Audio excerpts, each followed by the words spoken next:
be a good spot.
Jesus.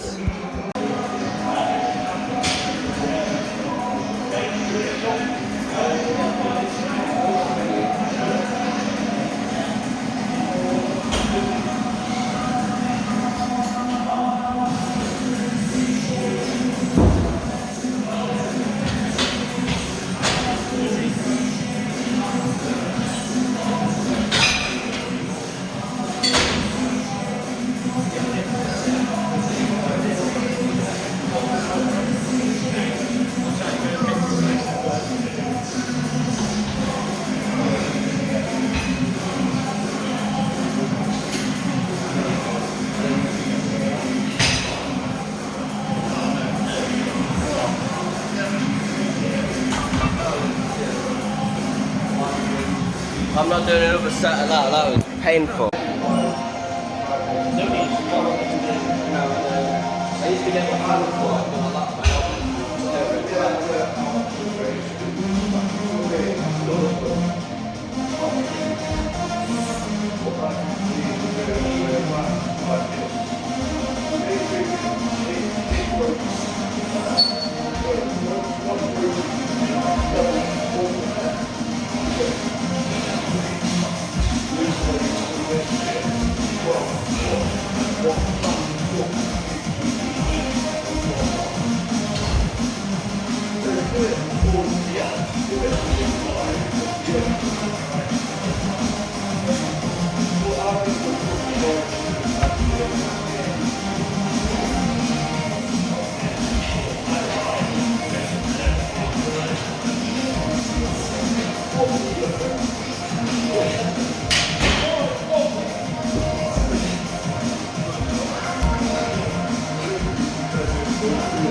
Alright, I'm not doing 2 sets.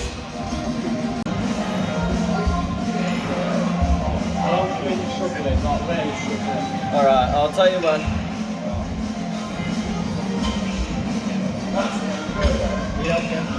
Finish reps the arms.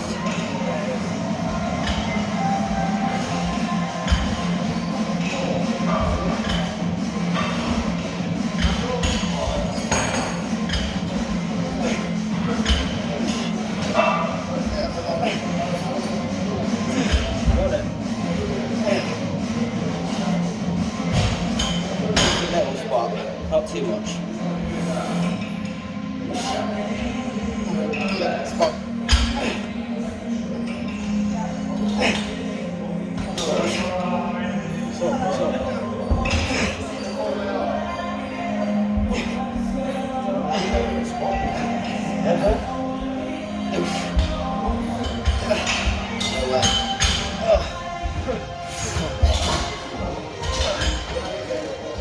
Yeah.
did wait. I did. Hi everyone. I have a few tweaks to my training that I'm going to be trying out. One of those is going to be not with all exercises, but it's a good example of what I'm about to say. I'm going to add 2 sets into my first few lifts. But I just came out of the gym, that's why I'm like all out of breath and stuff. But I'm going to do 2 sets for my main lifts at the start, and then maybe 2 sets for isolations, just because I'll be a bit stronger on those, able to pull more weight. And yeah, you'll see that I didn't film back about that. I forgot, so I am sorry. But in my gym, when I'm going by myself, I don't mind filming. But when I'm with my mates, mates, I'd say. Logan Young's my friend. Well, now he is. I'm much better friends with him, which is good. I had a nice chat with him. But when it's with friends, I don't really do much with recording. Say, I'm not going to do this, but say I'm doing a chest and tricep video, I'd rather record chest over triceps.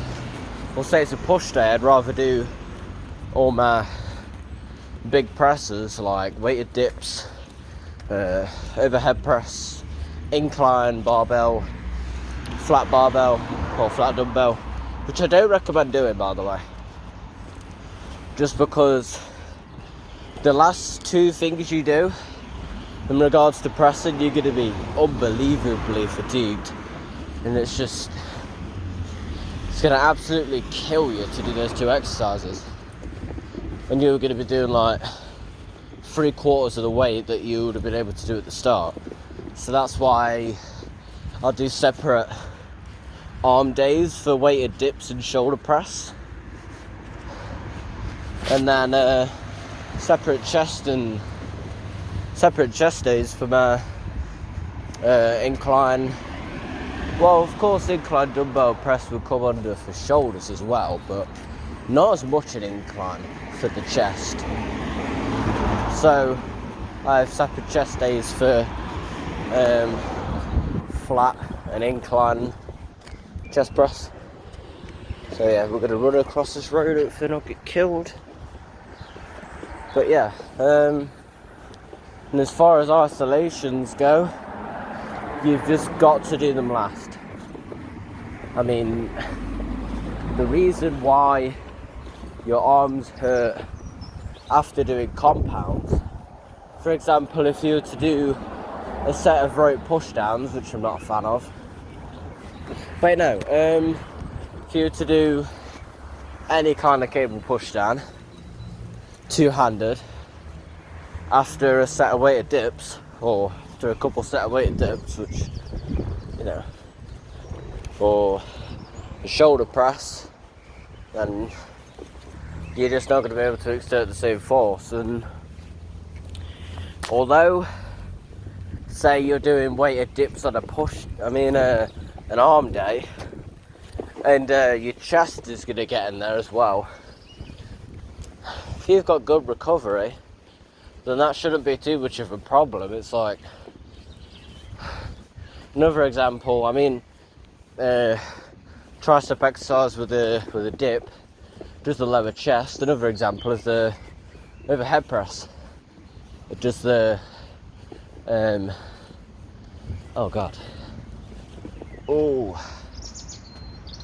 does the upper chest too much. Doesn't matter what kind of grip you are. If you used to, say you don't have a shirt on, and you were to just go like that overhead, yeah, then your chest would definitely get more involved. Definitely. So yeah, But with compounds, if you've got good sleep, you're eating protein, you know, you're training hard. And I'd rather do my compounds to really, say with pull days, I'd rather do chin-ups than bicep curls. Because it's for my whole body, or under grip pull downs. Even for arm days, I'd love to do a chin-up or a pull down. I do, I wouldn't say my back's my strongest point. Because back is strong, I like to just ego lift on it. I mean, my training stuff isn't actually on point. So that's why I don't recommend people following my split. Easiest split to follow is probably push-pull legs. Or, yeah, push-pull legs. Just because, I mean, I'd say if I was following push-pull legs, I'd, just for me, I'd add a separate arm day. Because, obviously you're not going to be doing as much weight. Say if you were to do those pull-ups or dips or incline presses first, then you'd just be too tired to do arms. I mean, you know, you do, some people say when they do push-pull legs, they do biceps at the end of the push days or push downs at the end of the pull days. But even then, your muscles are so tired. That's why when people say, oh, I do push-pull legs, like constant, no rest days in between legs, which I know some people don't, and I'm not calling you out, I have a few friends. But people say that their legs are resting when they're doing push and pull. But that's completely not true. Especially if you're doing standing bicep curls, or barbell rows, or lateral raises. Anything standing really is going to get your legs involved in some way. Most likely calves, a little bit of quads, knees a little bit, but hamstrings, you know, you've got to work your hamstrings. I mean, I'd like to learn RDLs instead of leg curls, because it's just, again, I'd rather be able to load loads of weight on and just do some shitty little isolation stuff. But at the same time, on leg days I'll be doing barbell squat and barbell deadlift. And obviously they're big compound lifts. That's obviously why I said earlier you don't want to do loads of presses or pulls. To be honest, when I was in the gym earlier, with Logan Young, my friend, I was doing 2 sets of pull-ups, and then I got to my second set of pull-downs with 70 kilos on, and I couldn't even get to it. And I don't understand why people train for so long, because when I done my chest, it's like, you know, you can only hit it for a certain amount of time until, you know, you're telling yourself, you know, you've got to get out of there. And that would definitely be true. If you don't rest, you don't grow. If you tear your muscles, they're obviously getting smaller, right? So if you don't eat protein and sleep as long as training, then they will not grow bigger. If you constantly train, you won't grow bigger. You have to rest as well. That's why I like to include rest days in. Definitely. I'm thinking about, I've got a basketball hoop for back garden. I said that, when did I say that? I think it was Tuesday when I did legs 72 for 8. Very good day. Yeah, I said that the other day. And I would hope to play out on it. At least I'd hope to.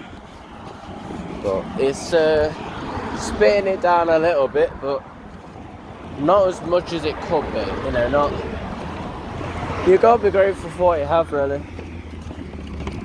But yeah, I mean, this is a bit random, but I like speaking my mind. You only live so long, and you can only get so many points across, and so much potential. So why not? People at school, when they vape and drink and just eat complete and utter shit, I don't understand. I really don't. I mean, what's the point of living and developing and growing older, getting the experiences, if you're just slowly killing yourself? That's really all it is. It's just, you drown yourself in pleasure, and you can drown in comfort, or whatever you want to call it.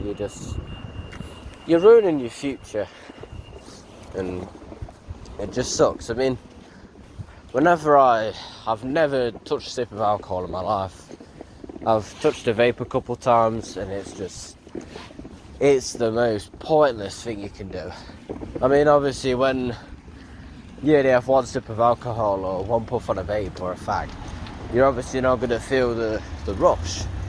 So the only reason people do this shit is to, get some attention and be cool, and before you know it, you're spending thousands a year, and your health's down the window, your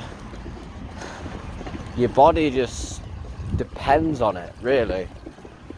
And it just, whatever that may be. That can be said the same with food and drink. And yeah, and if about it, well, obviously drugs. But yeah, some of my family had an encounter with them, and they stopped straight away. I think it's just genes within family. I mean, my mum raised me well. If you look at people in this generation, maybe you watching, it's just, I don't know, how do you live, really? Knowing you're not getting better or anything, you've got no drive for the future. You're just existing. And eventually you're not going to be able to do that. You need some sort of good reputation to, make up for your life. And that's the scariest thing, is losing your potential. I mean, to be honest, when you're young and stuff, you're not going to care about school. You're not going to care about looking good or being strong. But yeah, I mean, you might do for yourself or for someone else, opposite gender maybe. But it's not worth it. It really isn't. I mean, no, it is worth it. Yes, I have so many friends. Most of them know who they are. They've sucked their life away with drinking or vaping. I mean, you could say technically you're not sucking when you're drinking, but obviously not with that sound. You're gonna down alcohol. Yeah. But I don't know, it's not something I'm going to get involved in. But overall, I've had a very successful day. I've had loads of meal prep. I think my body was that much filled with sugar, then, I mean, even just a little bit of meal prep can change quite a lot. Again, like I said the other day, if you're trying to bulk, then seriously, meal prep. I see all my friends bulking and they don't even prep their own meals. I mean, what are you going to do? Eat canteen baguettes and pizza to last you a whole 6 hours? No.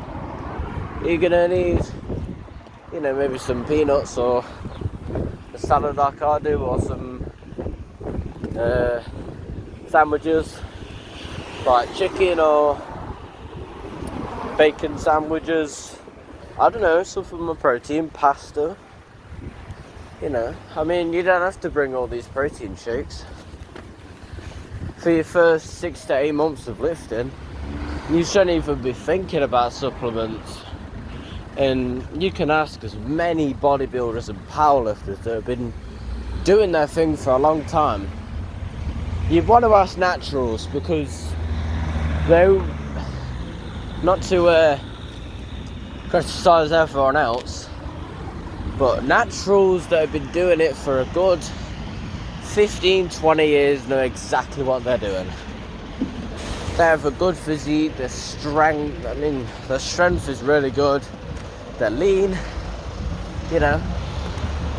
So yeah, they will say eating good, sleeping 8 hours, 9 hours maybe, well 7 to 9 hours, training your arse off. I mean, honestly, for the first year, you'll just let newbie gains do everything for you. Newbie gains is pretty much when your muscles are getting used to lifting, and for some reason they tear and rebuild faster. It's just peculiar to me, but it makes sense. You know, your muscles aren't used to that much of a load, so they're obviously going to get bigger and bigger. And when that stage goes through, you know, your body is getting used to those weights. Let's say you're on 15 kilo each hand on the flat dumbbell press. You've been training 6 months, a year, so 17 and a half flat dumbbell press each hand. And you started off at 5, 7 and a half, right?